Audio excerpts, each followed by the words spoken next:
Hello, आप सबका मेरे चैनल स्पीडिंग ला ज्ञान में स्वागत और अभिनंदन है। मैं आज आपको भारतीय नागरिक सुरक्षा संहिता 2023 के कुछ इम्पोर्टेंट क्वेश्चन सॉल्व कराने जा रही हूँ, क्योंकि आपको पता है कि यूपी के लिए एपीओ की वैकेंसी सितंबर के सेकेंड वीक में आ जाएगी। तो जो है आपके लिए, जो पहले आप सीआरपीसी पढ़ते थे, दंड प्रक्रिया संहिता, अब आपको पढ़ना पड़ेगा भारतीय नागरिक सुरक्षा संहिता 2023। इसलिए जो है मैं आपको इसके कुछ इम्पोर्टेंट क्वेश्चन करा रही हूँ प्री के लिए, और मेंस के लिए भी मैं जो है आपको क्वेश्चन बता रही हूँ। अगर आपको मेरी वीडियो अच्छी लगती प्लीज़ लाइक करिए, सब्सक्राइब करिए, कमेंट करिए, शेयर करिए, साथ ही बेल आइकन दबा दीजिए ताकि कोई भी नोटिफिकेशन आपको मिल जाए। चूँकि मेरे पास ढेर सारे एक्सपीरियंस है, इंटरव्यू तक मैं कई एग्जामों में जो है एसजेएस के इंटरव्यू दिया है, जुडिशरी का दिया है, एपीओ का दिया है, और इसलिए जो है मुझे पता है कहाँ से क्वेश्चन बनता है, इसलिए आपको बता रहे हैं।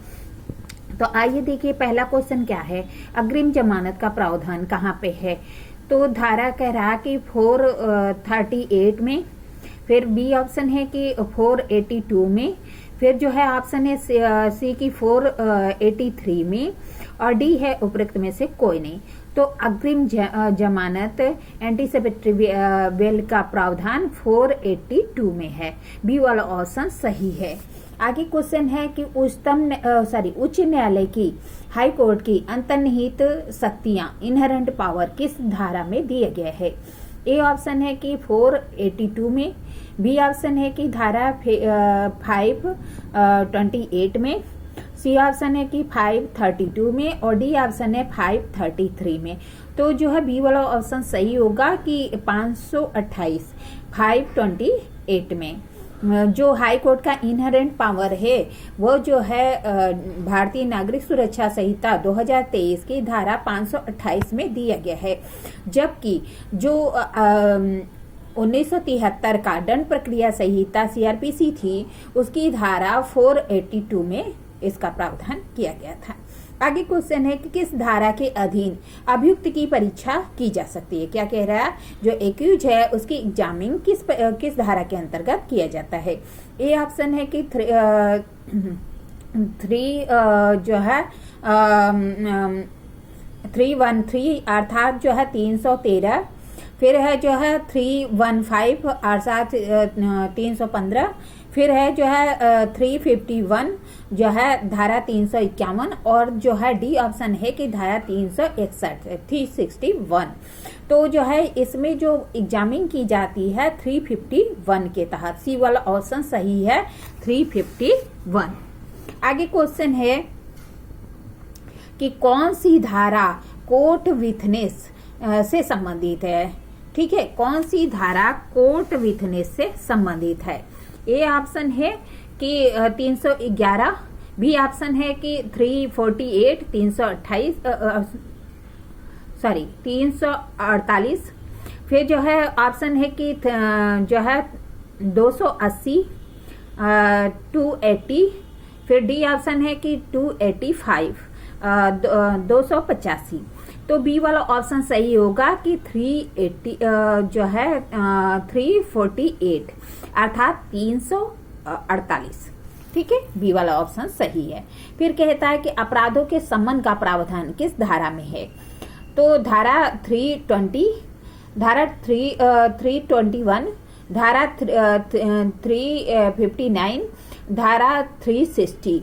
तो सी वाला ऑप्शन सही है 359 के अंतर्गत जो है अपराधों के समन का प्रावधान है 359, याद रखिएगा। फिर आगे क्वेश्चन है कि अपराध के दोषी प्रतीक होने वाले व्यक्ति को न्यायालय सम्मन कर सकता है। क्या कह रहा है, अपराध के दोषी प्रतीक होने वाले व्यक्ति को न्यायालय सम्मन कर सकता है किस धारा में।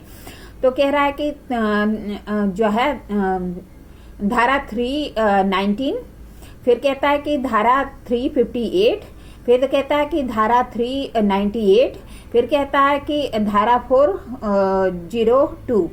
अर्थात जो है इसमें कौन सा होगा कि जो अपराध के जो सीआरपीसी की धारा 319 जो सीआरपीसी की धारा 319 में प्रावधान किया गया था, वही प्रावधान 358 जो है भारतीय नागरिक सुरक्षा संहिता 2023 में किया गया। अगर न्यायालय को प्रतीक होता है कि कोई व्यक्ति जो कि अभियुक्त नहीं है उसका भी विचारण अभियुक्त के साथ होना चाहिए, तो वह उसका विचारण अभियुक्त के साथ कर सकता है, बशर्ते उसके लिए साक्ष्य उपलब्ध होना चाहिए। अगर साक्ष्य नहीं है तो नहीं करेगा, साक्ष्य होएगा तभी जो है करेगा। इस पे सब बहुत ही इम्पोर्टेंट केस आया था, मैंने कल एक इस पे फुल वीडियो बनाई है, क्योंकि ये एसजेएस के लिए बहुत ही इम्पोर्टेंट क्वेश्चन है।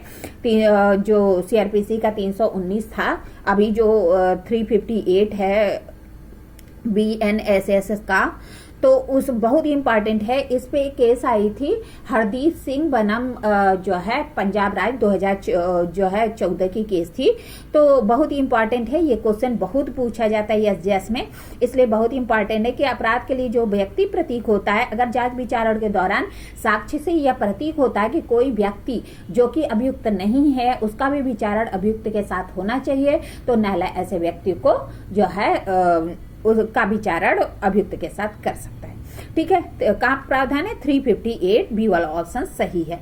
आगे क्वेश्चन है कि संहिता की धारा 35 संबंधित है, संहिता की धारा 35 संबंधित है। ए कह रहा है पुलिस को सूचना देने से, बी है बिना वारंट की गिरफ्तारी से, सी है मजिस्ट्रेट द्वारा गिरफ्तारी से, डी है कि गिरफ्तारी की प्रक्रिया से। तो बिना वारंट की गिरफ्तारी जो कि सीआरपीसी की धारा 41 में प्रावधान किया गया था, वही प्रावधान अब जो है बीएनएसएस भारतीय नागरिक सुरक्षा संहिता 2023 की धारा 35 में किया गया है। बिना वारंट की गिरफ्तारी से संबंधित प्रावधान है। आगे कहता है किसी उद्घोषित अपराधी को कोई प्राइवेट व्यक्ति किस धारा के अधीन गिरफ्तार कर सकता है। क्या कह रहा है, उद्घोषित अपराधी को जो है प्राइवेट व्यक्ति किस धारा के अंतर्गत गिरफ्तार कर सकता है। ए ऑप्शन है धारा जो है 40, बी ऑप्शन है कि धारा 43, सी ऑप्शन है धारा 44 और डी ऑप्शन है धारा 45। तो ए वाला ऑप्शन सही होगा, धारा 40। जो प्राइवेट व्यक्ति है वह किसी व्यक्ति को गिरफ्तार कर सकता है, कब, जो है जब 40 में यह बताया गया है।